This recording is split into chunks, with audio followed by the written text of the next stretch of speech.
Bună, dragii mei! Astăzi vă voi prezenta o casă frumoasă de pe strada Mihai Eminescu, numărul 83.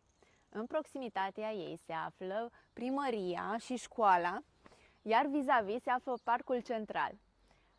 Dacă doriți să faceți o mică plimbare, în spatele casei se află pădurea verde. Aici ne aflăm în curtea casei. Avem un gazon generos unde copilașii ar putea să se joace în voie, să alerge în zilele frumoase de vară. Aici se află o anexă de 70 de metri pătrați utili, care poate fi folosită atât ca și casă de locuit, cât și poate fi amenajată ca un birou. În acest loc regăsim un foișor, un loc de luat masa cu familia în zilele călduroase. Casa este împărțită în două apartamente, un apartament mai micuț și unul mai mare. Acest apartament micuț în momentul de față este folosit ca depozitare. Pentru a fi unite cele două apartamente este nevoie doar de desfacerea unui singur perete. Acum haideți să vă prezint apartamentul. Aici avem un hol și o bucătărie.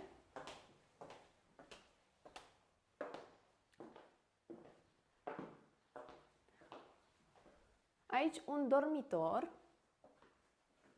și în partea aceasta un hol și o baie.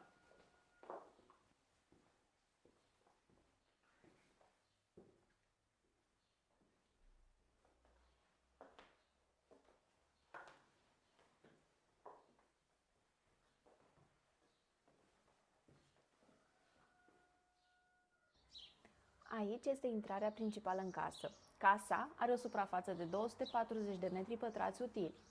Este împărțită în două etaje, parterul și etaj.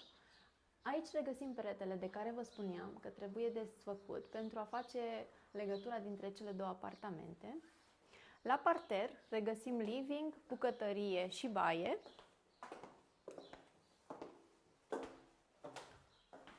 Bucătăria este complet mobilată și utilată, inclusiv mașină de spălat vase. Aici găsim baia, în care există chiar și centrala termică.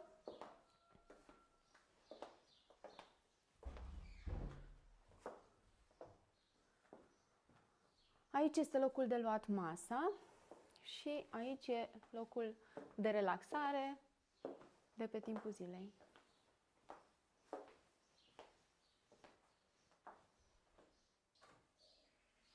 Aici ne găsim la etaj, unde avem un hol care duce spre o terasă mare, care are priveliște spre grădină, dormitorul matrimonial,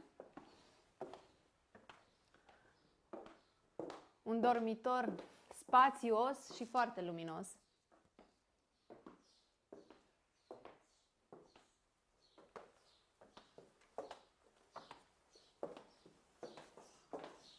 Și aici mai avem încă două dormitoare.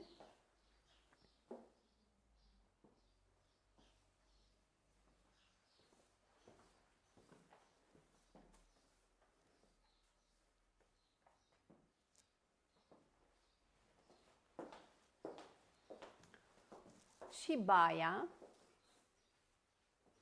și un spațiu de depozitare.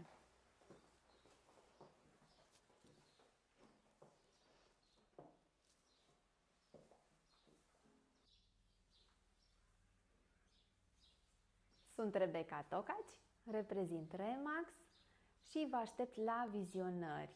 Detaliile le găsiți pe site-ul remax.ro. Vă mulțumesc!